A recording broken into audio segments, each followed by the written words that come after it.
91,308 megawatts.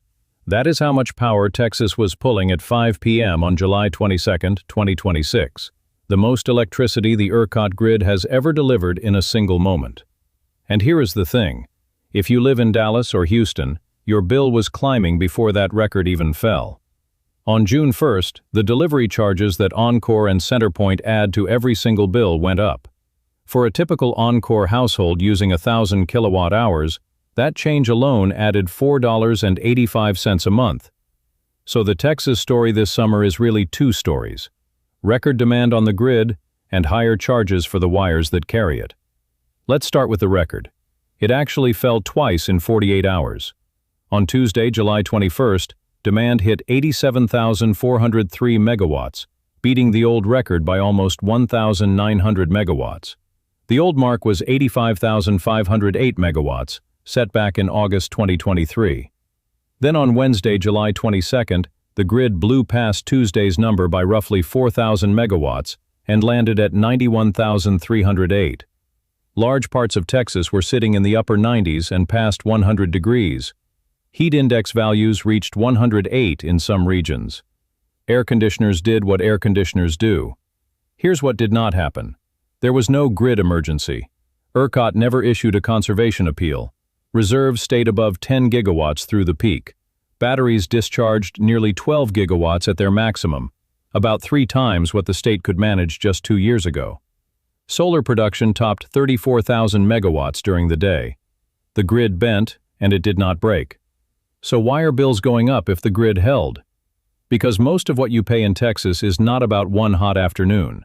It's about infrastructure, and infrastructure shows up on your bill as a delivery charge. Think of it like a toll road. You can buy your electricity from any retail provider you want. That's the competitive part of the Texas market.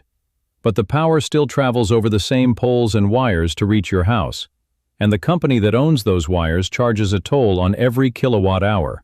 You cannot shop around for the toll. Everyone in the territory pays it. On June 1, 2026, that toll went up. The Public Utility Commission of Texas approved the adjustment on April 17th. For Encore, which delivers power across Dallas-Fort Worth and much of North Texas, the per kilowatt-hour delivery rate rose from about 5.62 cents to about 6.12 cents. That is the highest per kilowatt-hour delivery charge in Encore's history. The monthly fixed charge actually dipped a little, from $4.23 to $4.06, but the usage-based piece more than swallowed that. Now the dollars. An Encore customer using 1,000 kilowatt-hours a month went from paying $60.41 in delivery charges to $65.26. That's $4.85 more per month. Use 2,000 kilowatt-hours, which is common for a Texas house running air conditioning in July, and the increase is $9.85 a month. That works out to a 7 to 8% jump in delivery costs. In Houston, CenterPoint's rate rose from about 4.97 cents to about 5.15 cents per kilowatt hour. The fixed charge stayed at $4.90. That's an extra $1.74 a month at 1,000 kilowatt hours and $3.49 at 2,000. Smaller than Encore's increase, but it stacks on top of everything else. And remember, this happens no matter which retail electricity plan you're on. The toll gets passed straight through. There's a longer-term layer to this story, and it's the same one reshaping grids across the country. Data centers. ERCOT's interconnection queue, the waiting line of projects asking to plug into the grid, now holds hundreds of gigawatts of requests. One July analysis counted more than 233 gigawatts in the queue, with data centers making up about 77% of it. ERCOT's own tracking of total requests runs even higher. For scale, the entire grid just peaked at about 91 gigawatts. Not all of those projects will get built, most won't. But even a fraction means more transmission lines, more substations, more wires. And wires, as we just saw, are exactly what the delivery charge pays for. What's next? ERCOT's own risk assessments put the chance of a grid emergency near 6% for August, the highest of the summer months. That's still low, but it's not zero, and August heat is the reason.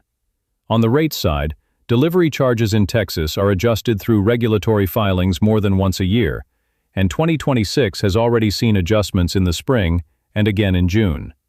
As the big wires build-out continues, expect that line on your bill to keep moving. Here's the most useful takeaway. Pull up your last bill and find the delivery or TDU charge line. That's the part you cannot shop away. So when you compare retail plans, compare the total price per kilowatt hour at your actual usage level, not the teaser rate. And because delivery charges are billed per kilowatt hour, cutting usage during the hottest hours cuts the toll too. A thermostat nudged a few degrees during late afternoon does more for an August bill than almost anything else you can do. So here's the summary. Texas set an all-time demand record of 91,308 megawatts on July 22nd, and the grid rode through it without an emergency. But bills were already rising, because on June 1st, Encore's delivery charge hit a record of its own, adding about $5 a month for a typical Dallas-Fort Worth household, with Houston seeing a smaller bump. Behind both stories sits the same force, a grid racing to build for data center demand measured in the hundreds of gigawatts. Next time, we head east to Louisiana, where a single Meta data center has a utility asking customers to help buy a $1.8 billion power plant. That fight is headed for a vote. See you then. If your electric bill keeps rising, this channel breaks down a different utility every week. Subscribe and watch the next one right here.